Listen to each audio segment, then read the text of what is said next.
Boa noite para vocês. Quem for entrando, vou esperar alguém entrar para me dizer se o áudio tá bom, se tá tudo em ordem. Carol Cunha entrou, mas a Carol Cunha não vale porque ela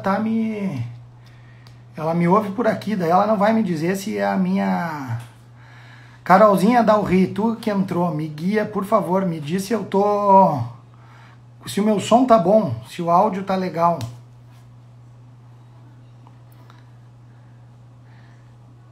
Boa noite, ó, tudo em ordem, beleza, muito obrigado. Carol, me ajuda aqui a achar, ó, transmitir ao vivo com...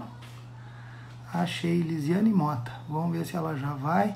Então vamos deixar a doutora Liz entrar. Ó, Lisie, deu. Quer fazer para nós, Carol? Obrigado, Lizinha. Como é a primeira live que tu vai entrar com a gente, eu sempre tenho um hábito de começar nossas lives com a poesia, né? E a Camila me mandou aquelas, ela deu uma sugestão no início e me mandou aquelas Arrasa Quarteirão. Mas olha que bacana essa aqui que eu descobri, ela se chama Infância, de Sônia Miranda.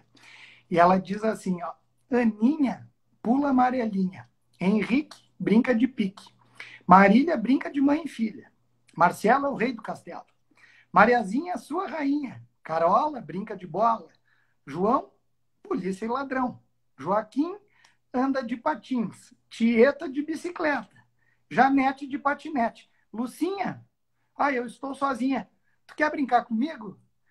Então, é isso que a gente quer, é isso que a gente está em falta e é por isso que a gente está tendo a grande honra de trazer nessa noite, para um bate-papo, para uma live, a doutora Lisiane Mota. Para quem não conhece a doutora Lisiane Mota, ela talvez seja uma das maiores autoridades do Brasil no assunto de desenvolvimento infantil. A Lisiane é psiquiatra infantil, além de estudar muito desenvolvimento e comportamento, ela é mãe do Bernardo e mãe da Nath.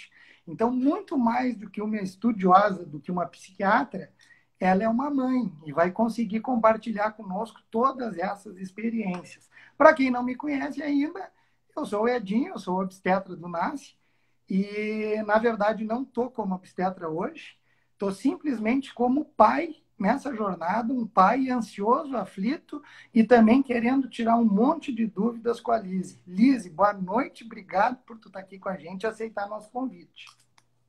Já que tu disse que tu é o Edinho, eu já vou sair chamando de Edinho, né? Eu ia aqui calcular quanto tempo ia levar para falar Edinho, já que tu já saiu se apresentando assim, vai ficar mais fácil, né? Eu que agradeço, né? Super prazer. Quando tu me convidou no início da semana para a gente falar desse tema aí, eu fiquei... É algo que a gente vem falando e conversando e estudando, né? E tentando entender um pouquinho como é que a gente vai ajudar as nossas crianças, nossos adultos e os nossos idosos, né?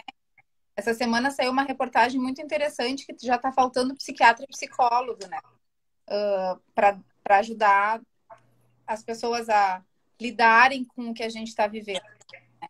E quem está lidando com isso, nessas últimas 2 semanas, a gente teve... Hoje ainda estava conversando com uma colega, uma pior, assim... Muito dos pacientes que há muito tempo estavam estáveis e voltaram a ficar ruim, né? Porque a gente está agora um momento que a gente evitou e não queria nunca chegar, né? De maior dificuldade. Então, fiquei super motivada, né? E agradeço muito o convite. Acho que é um tema muito importante para a gente falar como profissionais de saúde, como pais, como pessoas, né? Como quem está vivendo essa situação de vários ângulos, eu acho, né? E trazer um pouquinho, tentar trazer um pouquinho de ciência, né? Um pouquinho de consolo para as famílias que têm se sentido muito culpadas. Essa é a verdade, assim, né? A gente vê as famílias muito culpadas do excesso de telas, de não dar o estímulo que acreditam ser necessário para os filhos. E até, quem sabe, pensar junto algumas propostas, algumas coisas para a gente poder aliviar um pouquinho Liz, depois tu vai me dizer ainda, agora eu vou apresentar o porquê da nossa live, mas enquanto tu estava falando, eu estava anotando alguns dados aqui que eu sempre vou indo, são 19h36, a gente já está com 85 ali ao vivo, para a gente ver a importância disso, é uma coisa quase inédita, nem as nossas lives sobre Covid com o Fabiano, para nos dar o cenário, tratamento, vacina, a gente tinha tanto impacto assim, então, para a gente ver como realmente isso está angustiando as pessoas. Depois, um dia, tu vai me dizer, como psiquiatra, numa daquelas nossas conversas do NAS, por que toda hora eu desenho cubo? Eu não consigo. Sabe onde tu estava falando ali agora? Eu estava anotando esses dados e estava fazendo um desenho. Não, é um quadrado. É um cubo na volta do número. Mas, enfim.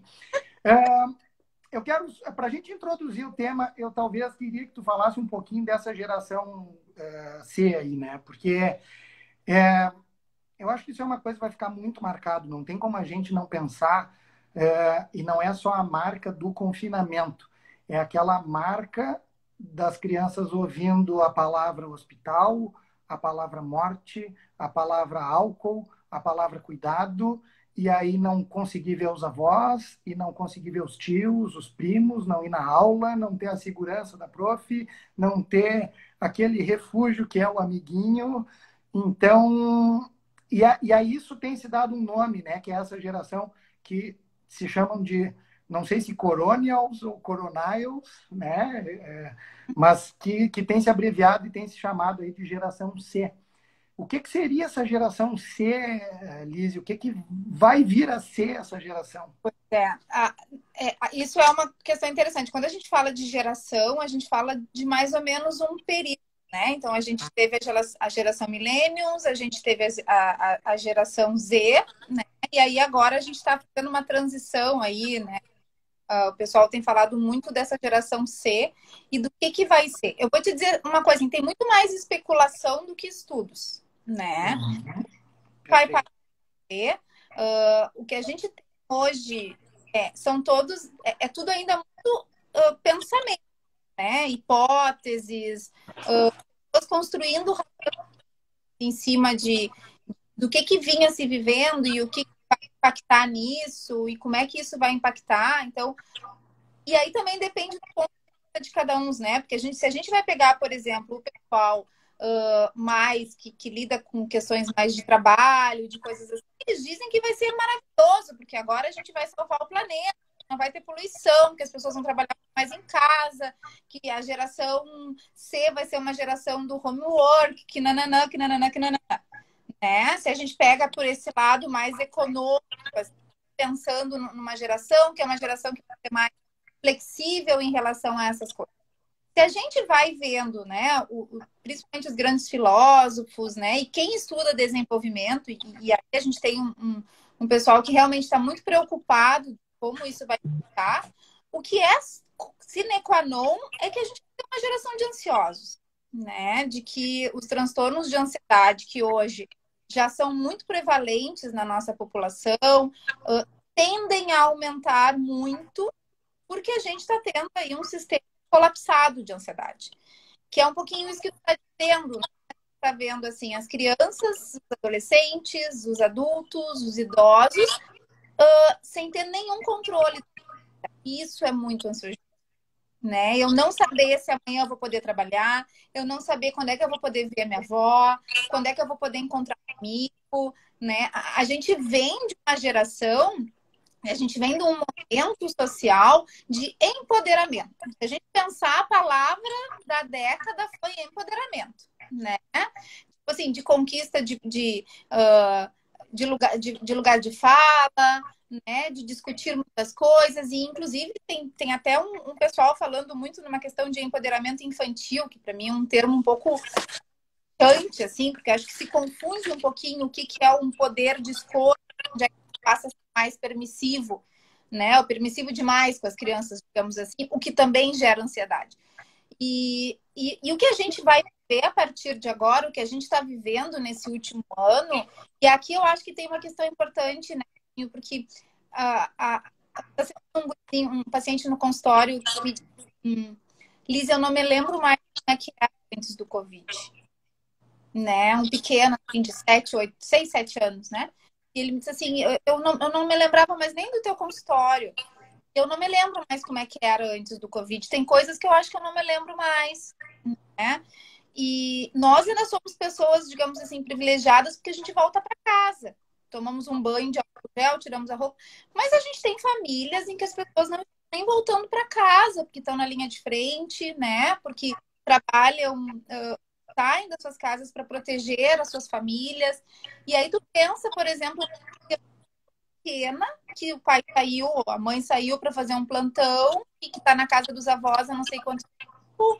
E, então, o que a gente sabe, o que é sine qua non de todos os estudiosos, é que a gente vai ter uma geração aí com bastante ansiedade, né? Que vai ter marcado esse medo que a gente está vivendo e essa questão de não ter mais um controle das nossas vidas, né? Da gente não saber o dia de amanhã, né? Como isso vai estar nas crianças, aí eu acho que a gente vai ter que pensar diferente para cada fase do desenvolvimento, né? Acho que é difícil a gente botar todo mundo num saco de gatos, assim, porque eu acho que se a gente pegar fases diferentes, a gente vai ter consequências diferentes. Mas eu vou deixar tu perguntar, senão eu vou ficar falando e tu não vai me perguntar as tuas perguntas. Se tu não parar de falar, se tu responder tudo na fala, não preciso perguntar. Estou aqui ouvindo bem feliz. Mas é até nisso que eu queria entrar. Agora, teremos uma geração talvez de ansiosos. Ok. Não sabemos. Especulação. Perfeito. Agora, por exemplo, a gente bate muito no NASCE, a gente sabe, e depois eu só vou estimular as pessoas a mandarem as suas perguntas, a gente vai tentando, a gente não, a Lise vai tentando responder tudo. Eu até estava falando com a Carol da Rio hoje, que essa é uma live, na verdade, não é uma live que tinha que ser de uma pessoa só. Isso aqui era uma live que tinha que ser tipo um 360, né? Era uma live para ti, era uma live para a Ali, que faz a neurologia também, comportamento. Era uma live para a Fabi, que trata sono. É uma live para as Nutris, que trata alimentação. É uma live para o pediatra, é uma live para todo mundo. Queria muito uma pedagoga aqui dentro dessa live, porque talvez esse aspecto da educação seja uma das coisas que mais me incomoda junto dos meus. E entrou uma pergunta que nós vamos deixar um pouquinho mais para frente, mas nós vamos responder. Qual o impacto da falta de escola para as crianças de educação infantil? Então, acho que até para graduar essa questão da faixa etária, Elise, a gente bate muito no NASCE a questão dos 1000 dias. E o Gustavo, ele trabalha muito isso, a Tiane trabalha muito essa questão parental, que já começa desde a gravidez, desde a gestação. E aí depois vai repercutir, vai passar por esses 2 próximos anos, e que talvez esses 1000 dias sejam o momento mais fundamental aí na formação da personalidade, na formação do comportamento dessa criança. O quanto tu acha que já essa vivência intraútero, por essas mães que estão vivendo essa ansiedade própria do não saber, por questão de morte até, de familiar, essa ansiedade de não saber como vai estar o hospital para ganhar o seu filho, essa ansiedade de não saber se ela e o marido vão ter condições de sustentar o seu filho. Então, vamos começar talvez já dentro da barriga e depois tu vai passar para essas crianças de 2 anos. Quanto tu acha que isso repercute? O que tem de trabalho? Vamos tentar parir, né? Vamos tentar parir essa criança, assim. A gente já sabe hoje, né, algumas questões, quando a gente fala em transtornos psiquiátricos, a gente já sabe que a gente tem um estado de inflamação, né? A gente já tem marcadores inflamatórios que a nível de cérebro, né? Isso já está muito claro quando a gente fala em transtornos psiquiátricos. Quando a gente fala em transtorno psiquiátrico na gestação, a gente também já sabe que isso acaba tendo um impacto, né? E aí obstetra, tem mais, digamos assim, conteúdo do que eu para falar disso, né? Mas os estudos mostram isso, né? É importante ter um nível de ansiedade na gestação, mas tem um nível de ansiedade na gestação que vai impactar já no recém-nascido, né? Em recém-nascidos mais irritáveis, em recém-nascidos mais com mais choro. Então, isso a gente já sabe.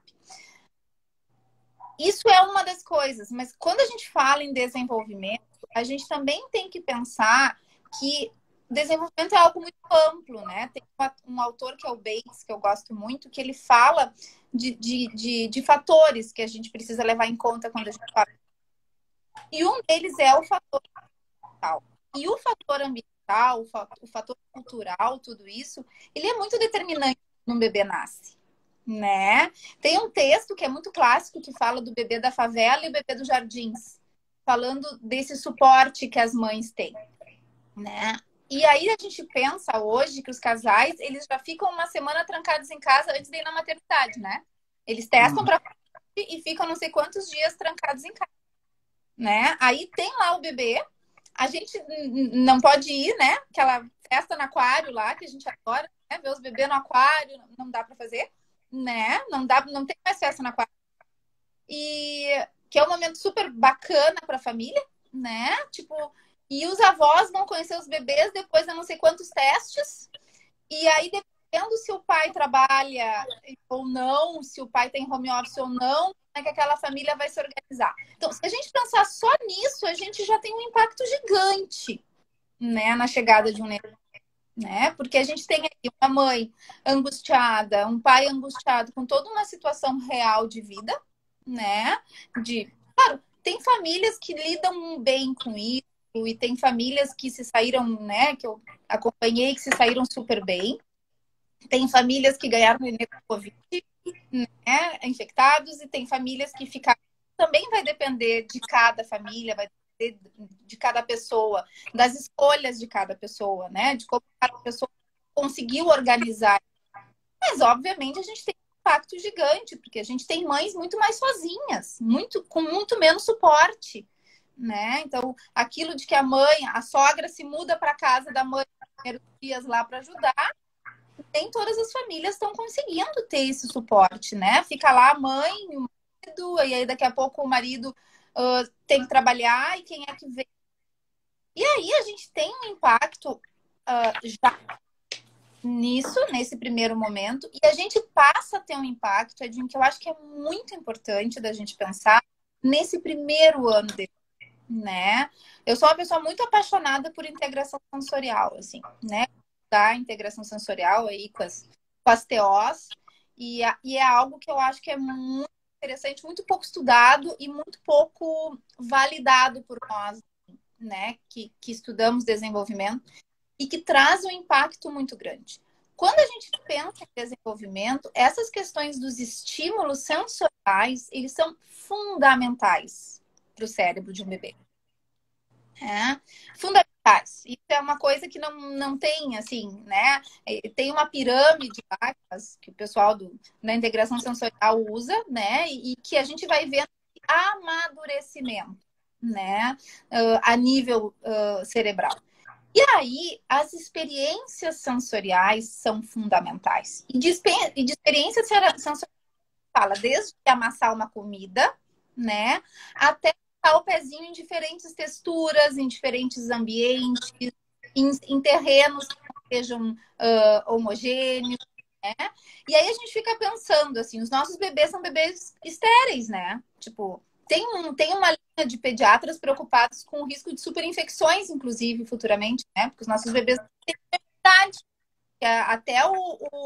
Até o pezinho, a gente entra sem sapato dentro de casa. Então, nem o germe que a gente poderia trazer para ele botar na boca lá e ter idade, a gente não consegue, né? Então, esses nenéns não estão sendo expostos a barulhos, eles nunca foram numa festa de aniversário, né?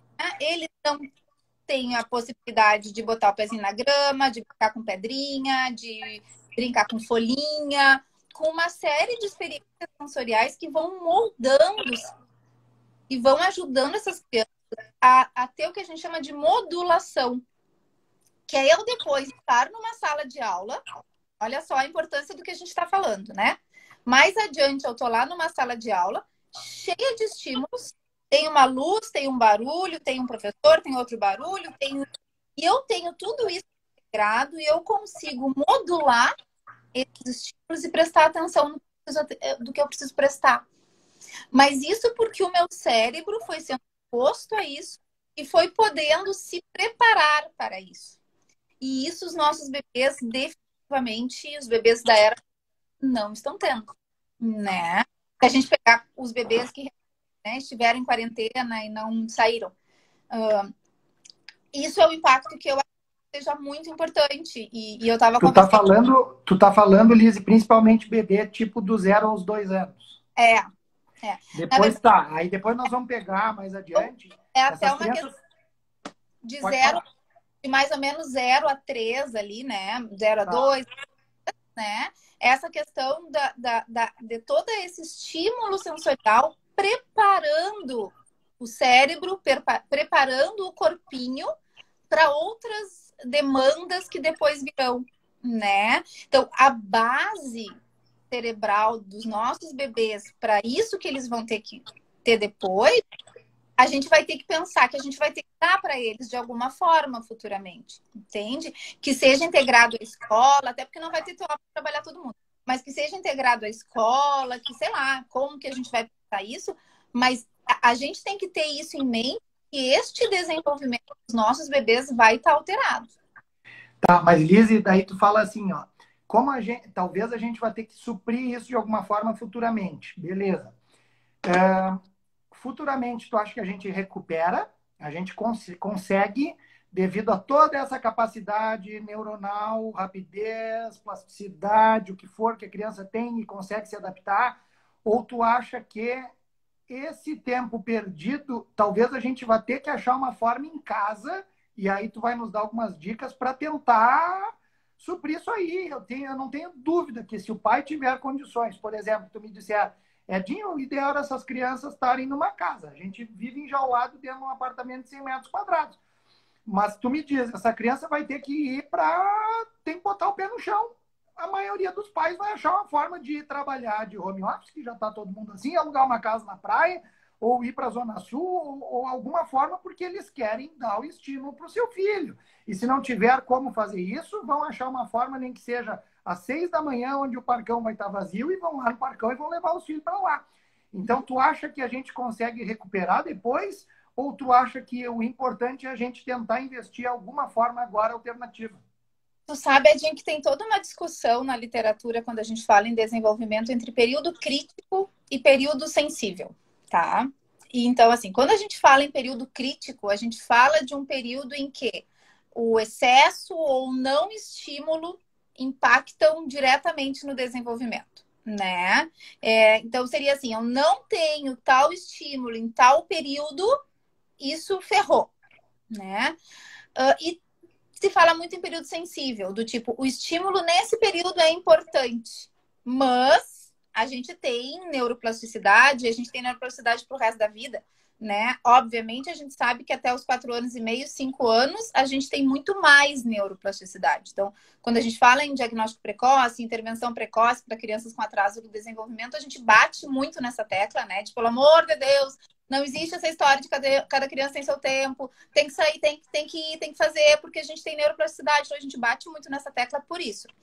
Eu acho que a gente não pode dizer que a gente não vai recuperar, né? Mas o que eu acho que a gente tem que ter a ideia é de que isso vai ser um caminho e que a gente vai ter que se adaptar a esse caminho. Quando eu digo a gente, eu digo as escolas, eu digo os pais, eu digo que a gente vai ter que pensar nesse problema que hoje ninguém pensa, né? Que fica assim muito, não tem socialização. Sim, gente, não ter socialização para uma etapa do desenvolvimento está sendo péssimo. Não tem nenhuma dúvida disso, né? Mas tem outras coisas de amadurecimento cerebral que são extremamente fundamentais e que a gente não está falando. Tu já tinha ouvido alguém falar, por exemplo, dessas questões sensoriais, do impacto disso nos nossos pequenos? Né? A gente não fala disso, né? E isso é muito importante, porque isso existe um período, sim, para a gente poder trabalhar. Porque se eu não sou exposto, por exemplo, a terrenos, uma coisa chamada planejamento motor, tá? Que é eu aprender a planejar, o meu corpinho planejar como é que vai estar. Se eu não sou colocado em zonas de desconforto para que eu treine o meu planejamento motor, a minha praxis motora, é muito mais difícil. Então, assim, quando eu vou num parque, eu tenho que tentar me abaixar para pegar o galho, ao mesmo tempo olhar para minha mãe, aí o passarinho passou. Eu tô estudando várias coisas ao mesmo tempo.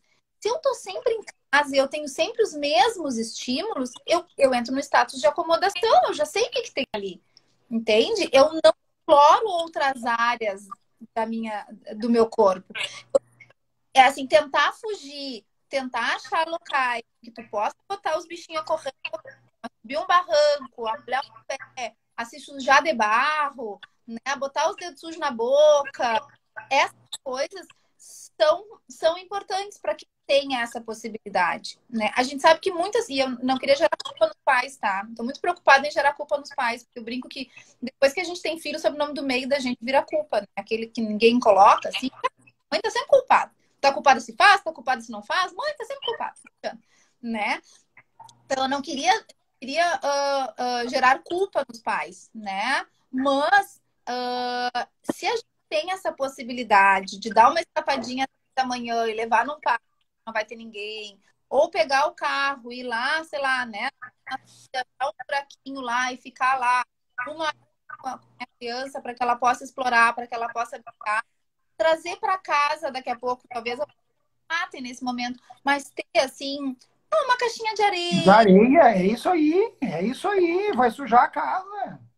Sabe? Fazer propostas assim das crianças brincarem com tinta, né? Das crianças brincarem com texturas diferentes. Então, assim, não só o pincel com a tinta, mas uma esponja, aquelas esponjas de louça que as crianças brinquem com a tinta. A gente fala muito de pegar aqueles papel pardo, sabe? Botar no chão, assim, e deixar as crianças explorarem aquilo, né? Com diferentes texturas mesmo, né? Fazer uma caixinha sensorial que daqui a pouco elas colhem ali umas folhinhas, né? Uns papel, umas coisas assim, para que ela seja estimulada sensorialmente.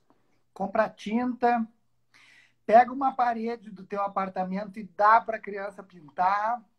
Depois tu lixa, se ficar ruim, lixa e pinta de novo.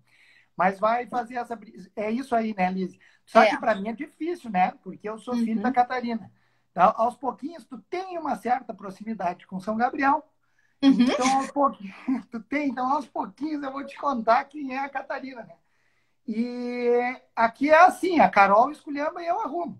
Aqui em casa é mais ou menos nessa ordem que a gente vai. E graças a Deus, o maior contato diário que as crianças estão tendo nessa hora que precisa é com a Carol e não é comigo. Porque eu não tenho dúvida. E agora eu quero te perguntar uma coisa, que até já veio. Depois eu vou falar um pouquinho das escolas, até para todo mundo saber. A gente tenta ao máximo em todas as lives do NASCE ser completamente apartidário e, infelizmente, a abertura das escolas virou uma rixa que, às vezes, na verdade, tudo que a gente tem falado em saúde hoje em dia virou uma rixa de azul e vermelho, e que isso não serve para nós. Mas, sem dúvida, pelo que a Lisiane está dizendo, a criança vai ganhar muito mais estando na escola, e aí a gente não consegue medir. Hoje eu estava lendo um trabalho que parece que as escolas fechadas, ela reduziu em estudos que analisaram morte, especificamente morte nos países. As escolas fechadas contribuíram apenas para a redução de 2% das mortes nesses países. Então, talvez pelo benefício enorme, que são coisas muito pouco mensuráveis esses benefícios. A gente não consegue dizer, a criança na escola, a Lisiane está dando todo o subterfúgio que a gente precisa para dizer assim, ó, a criança tem que estar na escola, a criança tem que estar se sujando, a criança tem que estar tendo estímulo, tem que estar conversando, tem que estar pisando no chão. Mas eu não consigo te dizer, isso é 100% do que ela precisa, comparado com 2% de morte. E a gente está falando de morte, que é uma coisa trágica. Então, essa falta de equiparação na balança para dizer o que é mais risco e o que é mais benéfico, que a gente não consegue dizer. Olha, isso aqui tem que estar aberto, isso aqui tem que estar fechado. Mas, sem dúvida nenhuma, o estímulo da escola é fundamental nessa fase. Assim, a gente se sente, eu acho assim, eu me sinto extremamente constrangida até, acho que é a palavra, de dizer uma coisa ou outra, porque assim, ao mesmo tempo que eu como médica, né, acho que nesse momento, talvez realmente, neste exato momento, ir para a escola seria, sei lá, fico pensando nos meus colegas que estão lá dobrando, triplicando, né, que não sabem mais nem que dia é a sua escala, porque dormem, acordam e tal, né, e me sinto até com vergonha de discutir o assunto. Por outro lado, gostaria muito que os meus filhos estivessem indo para a escola, porque por motivos diferentes, o impacto na vida deles tem sido gigante, né? E dos meus pacientes nem se fala também, né? Então, não existe uma certa, né? Tem eu acompanho muito tempo a live da Rochelle, né? A Rochelle é uma psicóloga que trabalha com neuropsicologia e que defende muito a volta à escola. E ela, hoje até mandei uma mensagem para ela, mas não consegui falar. Ela é mais uma otorrino defendendo a volta à escola e ela apresentou dados muito impactantes de estudos de época de países que têm nevascas, em que as crianças ficaram 4, 5 meses de nevascas em isolamento social e o impacto disso na saúde mental, né, das crianças. Porque a gente já tem alguns estudos mostrando o impacto, né, do Covid, né, no desenvolvimento das crianças, em tudo isso. A gente já sabe que as nossas... Não precisa... Todo mundo sabe que essa criança tá maluca, né, gente? Vamos combinar, né? Todo mundo sabe, não precisa ter estudo para isso, né? Os pais estão malucos, as crianças estão malucas, ninguém aguenta mais. Esse meu menino que essa semana me dizia que não aguentava, que não lembrava como é que tava, como é que era antes da quarentena, dizia que Lisiane, puxaram o nosso tapete, a gente se arrumou, a gente comprou o uniforme, arrumou a mochila, tava tudo pronto, e aí não voltou às aulas, né? Do tipo assim, sim, a gente teve um gostinho de liberdade. Saíram em férias, mesmo que as pessoas tenham ido para muito longe, não tenham viajado, se abriu, teve um gostinho de liberdade, né? E aí veio de novo e veio muito pior esse impacto. E o não ir para a escola tem uma questão que é como não nos deixar trabalhar, né? Tipo, pensa... Claro. Né? A escola é para a criança o que é a atividade laboral para a gente em matéria de saúde mental, né? E não é só isso, gera um ciclo que te faz ter uma babá em casa para tu continuar podendo ir trabalhar. Essa babá fica expondo teu filho ao Covid também, da mesma maneira, trazendo para casa. Ou não vem a babá, vem uma outra pessoa fazer a aula de música, ou vem outra pessoa para fazer não sei o quê. O ciclo da transmissibilidade e do contágio continua basicamente o mesmo. Mas eu não quero entrar nesse tipo de discussão, porque senão talvez confundam questão política com opinião, tá? Uhum. Liz, deixa eu te perguntar uma coisa. Quando a gente vai lendo sobre o impacto direto já do confinamento, da reclusão, da pandemia, nos pequenininhos, a primeira coisa que a gente vê é assim, ó, medo. E aí, quando falam, é medo principalmente de infecção nos próximos, aqueles que conseguem verbalizar, aquelas crianças ali, tipo, entre 13 e 6 anos, medo que o vô, que a avó tenham os contaminados, que estejam no hospital. Medo que as crianças dizem de ficar sozinhos. E alterações, assim, direto de sono, alterações de peso, irritabilidade e ansiedade das crianças. É realmente isso que se vê ou isso é uma coisa que está jogada em literatura leiga e talvez não seja exatamente essa a apresentação que os pais vão ver nos filhos de que os filhos estão precisando de ajuda? Isso que eu queria que tu entrasse um pouquinho também. Que sinais os pais podem perceber? Sabe, assim, Edinho, eu tenho uma preocupação muito grande com nós pais que em muitos momentos da vida a gente confronta uma realidade que as crianças estão vendo, né? E isso é enlouquecedor, né? Então, assim, existe uma diferença entre tratar a criança como adulto, dividir com ela todas as nossas angústias e dizer para ela que a gente está preocupado e tentar equalizar essa preocupação dentro do nível de desenvolvimento. Os pais confundem muito crianças inteligentes com crianças que dão conta de saber tudo, e isso é uma coisa que impacta e gera ansiedade. O fato de eu ser inteligente, mas eu ter 6 anos, não faz com que eu possa ter acesso a um conteúdo que eu não vou dar conta, né? Mas também eu olhar para o meu pai e olhar e dizer que tá preocupado e ele dizer não, tá tudo bem, né? Com aquela cara assim, é extremamente importante para a criança, porque ela sabe que o pai está preocupado, ela está vendo que o pai está preocupado, né? Então, o que a gente precisa fazer é uma mudança de padrão. Então, eu tenho uma criança que, de repente, começa a ficar mais irritável, começa a ter mais crises de birra. fala muito em labilidade. Assim como ela tá super bem, ela tá chorando, né? Qualquer asa de morcego dá uma bela sopa, né? Qualquer coisinha vira um Deus nos acuda, vira uma situação, né, maior.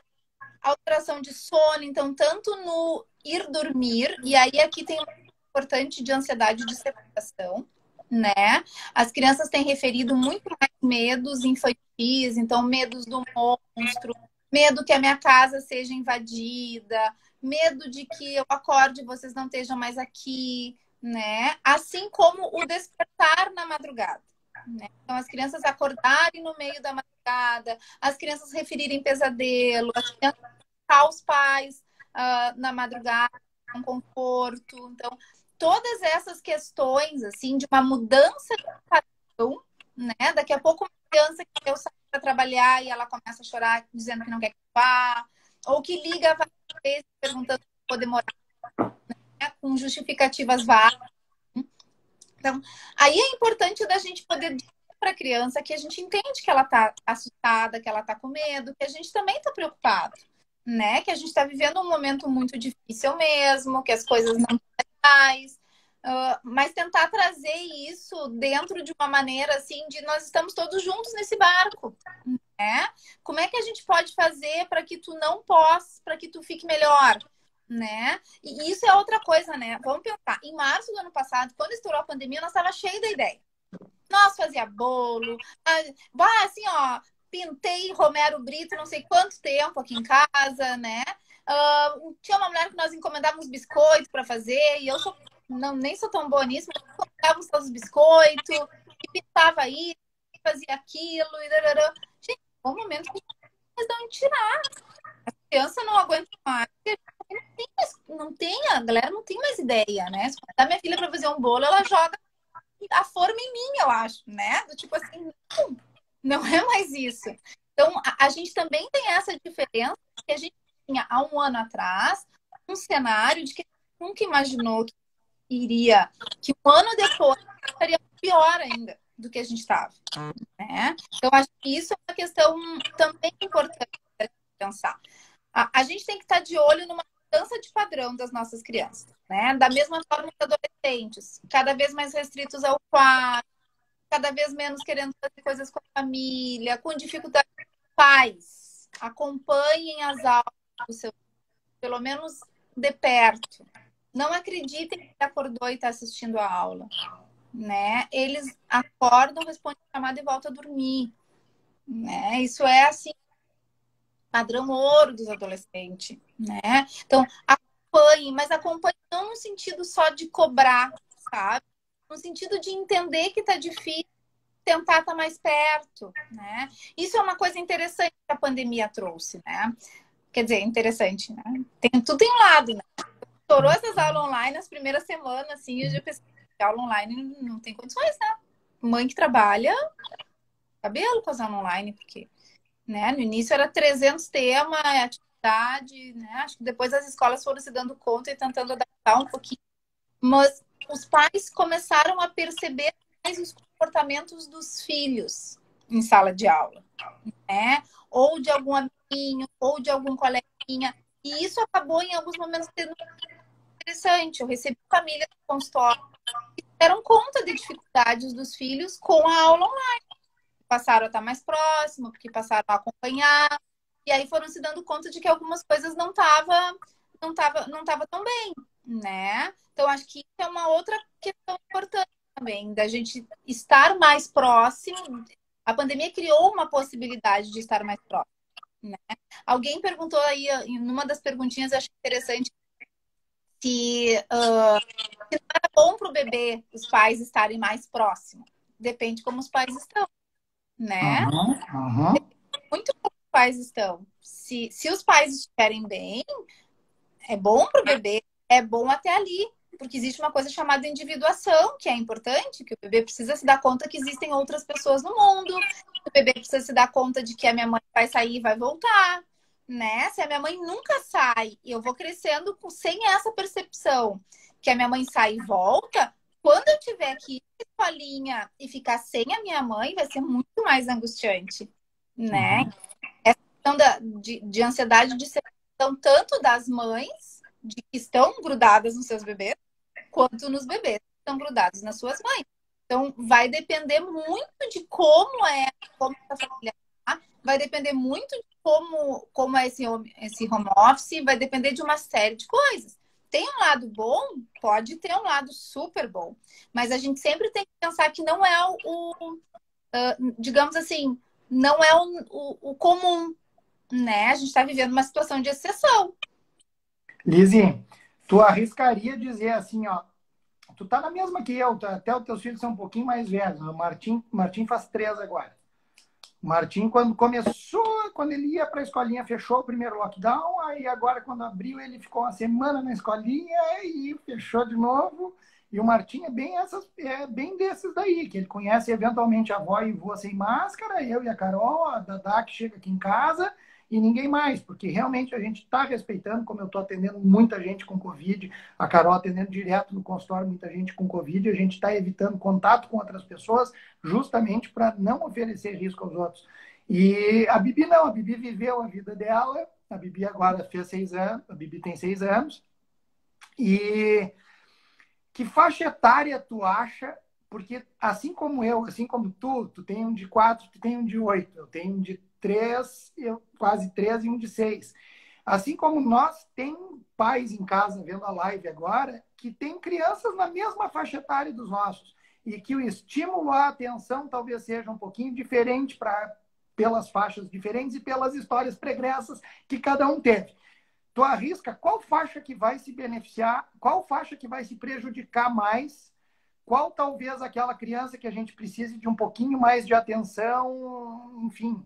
Ou isso é totalmente individualizado, o Martim pode se dar tri bem lá na frente, ou a Bibi, sei lá. Sabe, é difícil, eu acho, a gente prever, porque vira quase adivinhação, né? Porque eu acho que tem muitos fatores imbricados nisso, né? Tem questões também que a gente chama de estilo parental, né, Dinho? Assim, né? Cada pai tem o seu estilo parental, né? Eu vi ali que teve uma pergunta de se a pandemia está causando atraso de fala, tá? Tem 2 questões aqui que são importantes. Primeiro, se eu não tenho estímulo, os meus estímulos auditivos são muito importantes para o desenvolvimento da fala, assim como meus estímulos motores, né? Então, se eu não estou tendo esses 2 estímulos, a gente espera um impacto em relação à fala. Mas falar é diferente de comunicar. E aí tem uma outra questão que a gente tem recebido bastante no consultório, que são as crianças com atraso em relação à comunicação, porque elas não precisam se comunicar. Porque elas são atendidas sem ter alguém para atender, entende? Porque estão confinadas, estão num sistema de estarem com alguém sempre presente ali e que elas respiram mais alto e estão sendo atendidas. E essas crianças, muitas vezes, elas não têm uma questão de um atraso realmente de comunicação por estarem dentro de um transtorno do desenvolvimento, mas por estarem sendo atendidas o tempo todo, né? Então, da gente poder ter essa percepção de que a criança precisa desse espaço para crescer. Ela precisar de gente, assim. De repente, ela precisa se ver sozinha, né? E se ela não tá sozinha, assim, em nenhum momento ela tá sozinha, se em nenhum momento ela precisa se virar, ela não vai adquirindo essa habilidade, né? Porque ela não tem essa necessidade. E aí, quando ela é colocada numa situação em que ela precisa se virar, ela não tem essa habilidade, né? Então, isso é algo que a gente tem recebido bastante também no consultório para avaliação. E que bom, acho ótimo, maravilhoso que vem avaliar, porque realmente algumas crianças aqui a gente já vê um prejuízo um pouco maior, a gente já vê outras áreas de prejuízo e a gente já vê outros sinais de alerta que a gente fica mais atento, né, em relação ao desenvolvimento. Da mesma forma, a história do excesso de telas. A gente não pode terminar sem falar do excesso de telas, que eu ia agora. Faz, né? É a tragédia da pandemia, o excesso de telas. E aí, o excesso de telas, de novo, tem 2 concepções, né? Primeira, a gente volta lá para aquela questão sensorial. né? O excesso de telas me traz um estímulo visual gigante. E eu tenho vários sistemas que não estão sendo estimulados. Então, eu, Lisiane, não sei responder. Talvez as TO possam ajudar e saber. Eu acho que nem elas não têm muita certeza, porque a gente tem conversado um pouco sobre isso. E, né? Mas eu não sei como é que vai ser o impacto disso, de eu ter um sistema que está mega estimulado e outros sistemas que estão dormindo, né? Outros. Como é que isso vai impactar lá na frente? Então, isso é uma questão importante. Então, aqueles desenhos com muito movimento, com muito agito, com, né? Crianças adoram. Fica. E, gente, assim, ó, de novo, não é para ficar culpado, né? Eu entendo que as famílias chegam no consultório dizendo, a gente deixou muito na tela, a gente está muito culpado. Gente, culpa não vai nos ajudar a resolver, né? Então, vamos pensar assim. Eu acho que isso é uma questão importante da gente pensar. A gente tem essa questão das telas, que está dando para as crianças um estímulo aumentado e que também deixa a criança sem interagir em alguns momentos, né? Ela vai lá para o mundinho dela e fica lá. E aí a gente recebe essas crianças no consultório, né? Com toda uma banda assim de crianças com atraso, e na verdade são crianças com atraso, mas que pegam um tablet e sabem fazer tudo mais um pouco, né? Na verdade, a gente precisa equalizar isso, né? O sonho de tela zero é um sonho que é muito lindo na teoria, mas que na vida real dos pais é muito impossível, gente. Não tem. Até, não, o Basílio botou ali tela zero, é até ele ir no primeiro restaurante. Agora que vai nascer, agora que vai nascer a Laurinha, ele vai sentir quando ele sair. Não é, mas O meu critério de tela, que eu sempre, quando os pais me perguntam, tá? Eu digo, o meu critério de tela é quando eu preciso, né? Do tipo assim, eu preciso ir num restaurante, eu preciso atender uma ligação e a criatura tá ali do meu lado, né? Tocando terror e eu tô saindo, tô em casa. Mas eu acho que as telas, às vezes, elas é um pouquinho diferente também. A gente se criou vendo o show da Xuxa e o Bozo né? Então tu acordava ali 8, né? Os filhos da Catarina acordavam às 6, 6h30, 7. Mas aí tu ia para frente da televisão, tu passava ali a tua manhã, tu brincava com alguma coisa, tu brincava com um carrinho, tu brincava com um homenzinho, fazia um dump cross, voltava, via um desenho, comia e estava na hora de ir para aula. Então, ver TV faz parte também da vida da criança e do desenvolvimento, não só pelo desenho, pela cor, mas por aquela brincadeira, né, que traz. Agora, saiu do desenho, pegou o celular, daí a gente começa a falar em outros problemas orgânicos. A gente está falando em aumento, não sei quantos por cento, se tiveram um oftalmo vendo aqui, eu vi que a Dai Bertoldo está ali, aumento de miopia. Não, meu marido é oftalmo, espasmos de acomodação é o nome bonito, que está na mão. Então, e aí... de acomodação é excesso de tela. Excesso de tela. E aí nós não estamos falando de televisão que está a uma distância grande, nós estamos falando de um celular ou um tablet que fica grudado. E isso aí é deletério também, não só pelo joguinho ou a coisa que a criança estava fazendo, mas daí o Basílio fala em tela zero. Infelizmente, se a gente tem tela zero agora, a gente não está tendo a escola. E a escola requer ou o tablet ou o computador. E se a criança já está em primeira série, vai passar a tarde inteira na frente do computador. E isso é uma bronca que daí eu estou vivendo com a Bíblia. Aí eu vou te dizer, tem uma coisa das escolas, assim, que eu tô louca para comprar uma briga, tá? Tô me segurando aqui para não comprar uma briga com as escolas, que eles têm mandado os livros para as crianças lerem na tela. Gente, eu compro os... Me diz qual é o livro que eu tenho que comprar, que eu compro. Eu faço questão de gastar dinheiro e comprar o livro, entende? Porque aí a minha filha passa a manhã inteira na tela, né? Tendo ponto. Aí ela tem aula de inglês online. Aí ela tem aula de teclado online, né? Porque a gente está tentando manter as coisas da vidinha dela online. Aí ela vai fazer o tema e o tema é ler o livro na tela, né? E aí, assim, ela usa para falar com as amigas, elas fazem meeting todos os dias lá, o grupinho das amigas delas e ficam lá, né? Não tem, aí ferra pra gente, porque aí até o tema da criança é na tela. Então, tu entende? A gente não tá dando conta, é real. Lizzy, nós estamos caminhando para o fim, são 8h20 já, e eu prometo sempre não passar das 8h30, porque é domingo. Hoje é domingo, pé no cachimbo, cachimbo é de ouro, deu no besouro, besouro valente, deu no tenente, tenente no filho, deu no menino, menino valente que dá na gente. A Bibi já decorou essa poesiazinha, ela diz o dia inteiro. Mas assim, ó, a gente precisa falar de pais de crianças com necessidades especiais, talvez tenha alguns pacientes e pessoas vendo a nossa live aí que têm filhos com necessidade, às vezes com atraso de desenvolvimento, às vezes com paralisia cerebral, com alguma coisa a mais que precisa do estímulo, que precisa do recurso e agora, dentro dessa situação, como se comportar, Liz? Ai, gente, assim, né? Para quem não sabe, isso é público, tá aí no meu Instagram, eu tenho um filho que é do espectro autista, né? Eu fui estudar desenvolvimento autista, né? Porque não tive, assim, não fui convidada a entrar neste mundo, fui jogada lá dentro, né? E o B tá lindo, maravilhoso, um fofo. E foi, assim, muito desesperador. A gente teve o impacto da pandemia, né?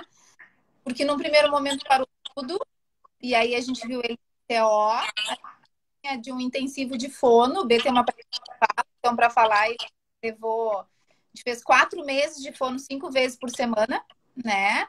E estava no meio do intensivo, mas terminando o intensivo de fono, mas ele estava respondendo super.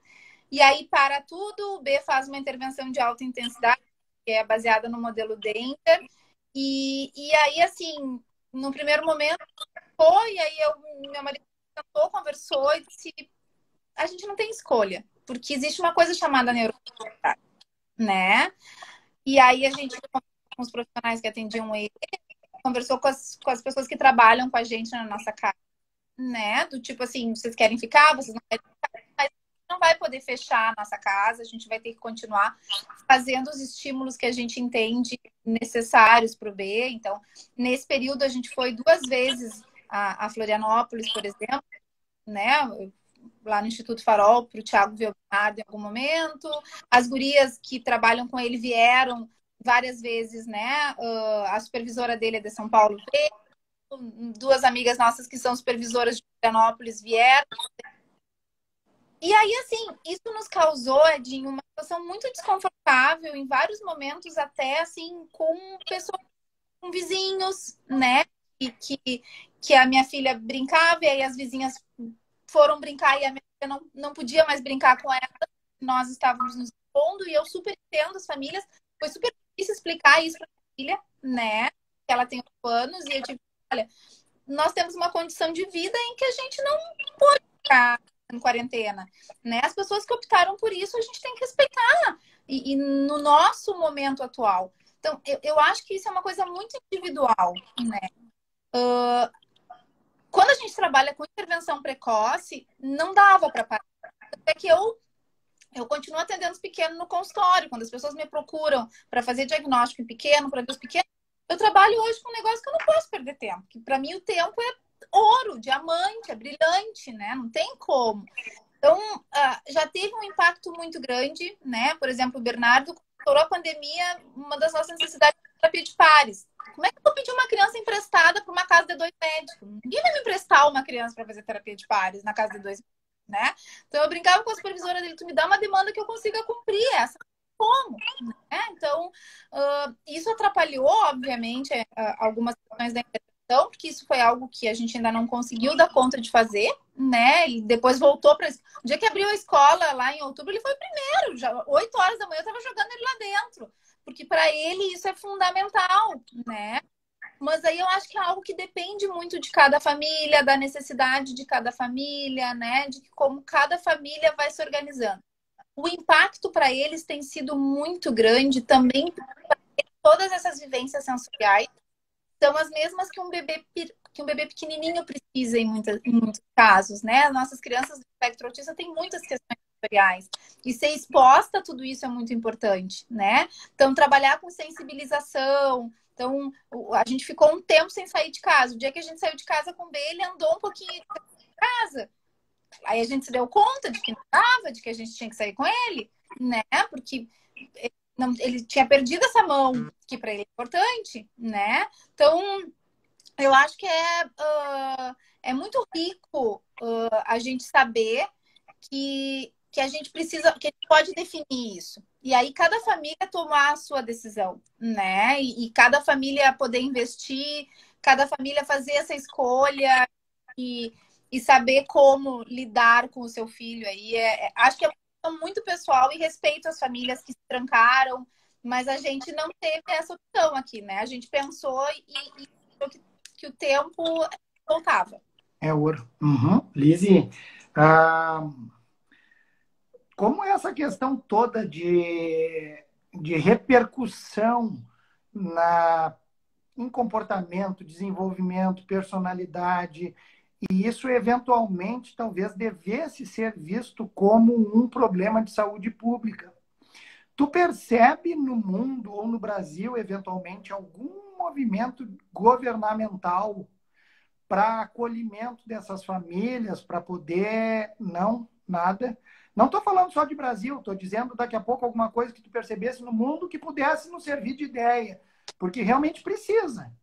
Tem. Ontem até, essa semana, eu estudei várias coisas, né? Porque a gente fica nervosa e quer, né? Fica pensando assim, que vamos estudar, né? Trazer informação legal para as pessoas, para ser uma coisa legal, né?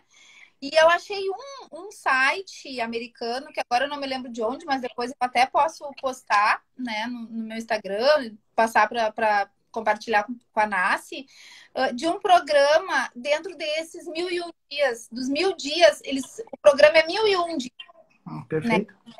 E é algo, assim, realmente de recuperação desse tempo perdido das crianças de desenvolvimento, desses 1.000 dias que teriam sido perdidos, né?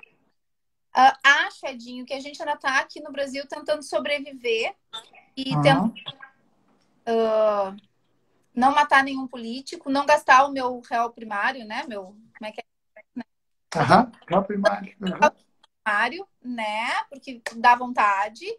E acho que a gente não teve noção ainda do impacto de algumas dessas coisas, por exemplo, nessas questões que a gente estava falando aí, motoras, e a gente vai ter que provocar isso, porque eu acho que isso vai ser algo que a gente vai ter que pensar como o que eu vejo muito é pensar isso associado à educação, né? Associado Claro, claro. à escolar, de como essas coisas vão poder correr atrás desse prejuízo. Como é que a gente vai correr atrás desse prejuízo que certamente vai ficar para o desenvolvimento das nossas crianças? Tanto socialmente, que isso é uma coisa interessante, né? As nossas crianças estão mal educadas, gente. Tá? Cuidem, as nossas crianças estão mal educadas, porque elas perderam a mão. Elas perderam a mão. Aquela coisa de estar num restaurante, né? Pedir por favor, muito obrigada. Elas perderam a mão, entende? Né? Sim. Então, da gente tomar esse cuidado, assim, que a gente vai ter que voltar um passo atrás, a gente vai ter que pensar em como fazer isso como sociedade. Tem uma coisa muito politicamente correta e muito bonita de dizer que nós seremos pessoas melhores depois da pandemia. Eu não acho, tá? Sim, eu sou uma pessoa um pouco cética em relação a isso, né? Eu acho que quando a gente está vivendo um colapso como a gente está vivendo agora, né? E as pessoas continuam enchendo o supermercado, não usam máscara, né? E coisa assim, porque essa doença mata velho, né? E a gente está nessa situação que a gente está. Eu desconfio da humanidade, né? Então, acho que é algo que a gente impacta um pouco na gente, mas pensar. E nessas minhas buscas essa semana, eu achei um filósofo justamente dizendo isso, que diferente de catástrofes onde as pessoas se unem, a gente está vivendo um momento em que as pessoas só se unem em prol daquelas coisas que são importantes para ela e não em prol do outro, né? De que a gente está vivendo um momento realmente sem um movimento de empatia para com o outro, né? Então, talvez, assim, deixar uma mensagem meio pessimista terminando a live, mas não é essa, mas a gente poder, então, se unir para começar a discutir como é que nós vamos ajudar os nossos filhos, as nossas crianças, né? Nós como pais, nós como profissionais, nós como, né? Como é que nós vamos ajudá-los a voltar depois para a escola, a ter os estímulos que eles precisam, a reaprender coisas que eles gostaram de usufruir, de fazer, para que eles possam ter um desenvolvimento mais dentro da possibilidade saudável, digamos assim. Infelizmente, eu concordo plenamente contigo nessa visão de sair melhor ou sair pior. Lizzy, nós vamos terminar a live. Se tu conseguir, nós vamos fazer um jogo rápido, assim, ó. Eu vou te perguntar para determinada idade e tu vai me dizer uma ou outra coisa que os pais poderiam ir fazendo para tentar melhorar. Mas só antes disso, deixa eu te fazer uma pergunta para mim, tá? Para ver se tu acha que eu sou muito louco ou não. Só porque tu faz dados, só porque tu faz dados, não. Só dados, não. Olha aqui, ó. Olha aqui, ó. Olha aqui, ó. Tá cheio de cubo. Lizzy, eu acho que a Bibi vai para frente do computador de tarde. Bibi tem 6. Tá. E ela fica a tarde inteira para desenhar 9 números na aula de matemática, tipo que vai da 1 às 17. Aí vai lá, pinta 1, 2, 3, 4, 5, 6, 7, 8, 9, pinta, escreve e acabou. Então, tipo, isso se ela tivesse presencialmente no colégio, talvez eles fossem fazer essa atividade em 15 minutos. E aí ela ia ter tempo para conversar alguma coisinha ou outra, para fazer uma brincadeira, para fazer aquilo, e daí já iam estar falando de coisas do mundo e parará. Aí eu digo, Carol, eu não consigo. Tem que vir uma outra professora de manhã aqui em casa, não todas as manhãs, mas pelo menos 1 hora, 2 vezes por semana, ou 1 hora na semana, para a gente poder falar para a Bibi que existe a Disney em tal lugar, que existe a Europa, que eu faço isso com a Bibi antes dela dormir, ela tem um mapinha ali na parede, nós brincamos, parará. Aí a Carol olha para mim e diz assim, Edinho, tu que é a vovó, Edinho. A vovó era minha avó me alfabetizou, minha avó brincava comigo e me ensinava as coisas. Só que eu acho, daí, do ponto de vista de educação, que ela realmente está perdendo com essa história toda. E o ano passado, com todo o negócio trancado, a gente abandonou a aula online e a gente e vinha uma outra professora durante a manhã e passava 2 vezes por semana e era onde ela aproveitava. Só que agora ela está na primeira série e ela tem a obrigação de vir e ficar na aula. Tu acha que é demais? Mais uma sobrecarga para pequenininha, com 6 anos, ter uma outra professora aqui que venha 1 horinha, 1 ou 2 dias da semana, além da aula que ela já fica de tarde? Fora o pai, né? O pai está aprendendo piano para ensiná-la a tocar piano agora. O pai está não sei o que para isso. Então a gente vai se quarteando. Mas tu acha que isso é excessivo e vai prejudicá-la? Eu acho que se for dentro de uma ideia lúdica, de jeito nenhum. Eu acho que o que não dá é para ela ter assim, uma aula formal, entende? Mas, por exemplo, assim, a minha filha tem uma professora de inglês que esses dias, quando deu para ela vir presencial, eu cheguei em casa e elas estavam fazendo um piquenique dos países. Tu entende? Elas gravam TikTok na aula de inglês, né? Então, assim, é muito sensacional a maneira como ela encanta a Nath com o inglês, né? Então, eu acho que desde que não seja uma coisa assim aqui para te dar aula formalmente, qualquer estímulo que ela puder ter, ainda mais se for algo pessoal, é muito maravilhoso, né? Tomara que a doutora esteja te ouvindo, ó. Se ela não está lá, se ela não está envolvida com as crianças, tomara que esteja te ouvindo, ó. Vamos ver. Acho que essa questão do pessoal é importante, né, Dinho? Então, que ela vá reforçar o que ela está vendo na aula, né? Mas para que ela vá, assim, para ter um contato com a aula. Olha outra coisa. Tadinha. Começa que nenhuma escola de música quer ensinar a coitada a cantar enquanto ela não sabe ler a música inteira. Faça meu favor, a guria afinada, tá louca para aprender a cantar. Por que os caras não pegam e não botam no microfone? Vai o pai dela lá, bota a caixa de som, dá o microfone na mão dela. Aí trancaram a aula de música por causa do lockdown. Tô lá e eu estudando piano e toda terça-feira de manhã nós fazemos pianinho. Então essas coisas têm que se reinventar e é isso que eu ia pedir para ti. Se tu puder 1 minuto agora, eu vou te dizer assim, ó, Lizzy, 0 a 1, o que o pai pode fazer nessa faixa etária para ajudar o seu filho, já que a gente está nessa situação? Estímulo sensorial. Sensorial, tipo caixinha de areia, tinta. Assim, ó, é sensorial. A gente precisa que essas crianças sejam expostas a barro, a terra, a grama, a areia, a pedrinha, a folhinha, a grãos, a purpurina. A sensorial. Perfeito. Isso tu diria até que faixa etária? Nesses 2 primeiros anos de vida. tá? Perfeito. Tipos de esponja de banho, há vários tipos de tinta, aquelas espumas de carnaval, aquilo é muito legal, chantilly, sabe? Botar as crianças a meter a mão no brigadeiro, sabe? Assim, deixar as crianças explorarem o mundo e se movimentarem. Subir um barranco, descer um barranco, tentar subir na árvore, coisas assim. Se tu conseguir dar uma volta na quadra com teu filho, né, de tardezinha, de 15 minutinhos e tentar suba a árvore, que ele desça um troço, que ele suba outro, esse estímulo já tá valendo. Espetáculo. Dos 2 aos 5, Lizzy, o que, que a gente tem de diferente aí que os pais podem estar ajudando seus filhos? Dos 2 aos 5, eu acho que é uma das faixas etárias em que a gente começa a ter, aí, dos 3 aos 5, um prejuízo maior, porque é um momento em que a criança precisa da socialização, né? Em que o brincar com o outro é importante, né? Em que compartilhar com o outro é importante. Sai ganhando quem tem irmão. Paga o irmão mais velho para brincar com ele. Paga. Faz um contrato com o irmão mais velho. Paga o irmão mais velho para ficar meia horinha com ele. O importante mais é a brincadeira ou o importante é mais o outro? Porque essa brincadeira pode ser suprida pelo pai e pela mãe ou não? Não, é a brincadeira com o outro, porque é a brincadeira do compartilhar, é a brincadeira do abrir mão, é a brincadeira do flexibilizar para brincar do jeito que o outro brinca, né? É o eu ter um repertório com o meu par, né? Então, poder, não sei, então, poder botar assim. Se tu puder, realmente, tu arranjar uma criança emprestada e puder fazer uns parzinhos para brincar, é perfeito, né? Dentro da mesma faixa. Porque é um momento em que eu preciso aprender a brincar.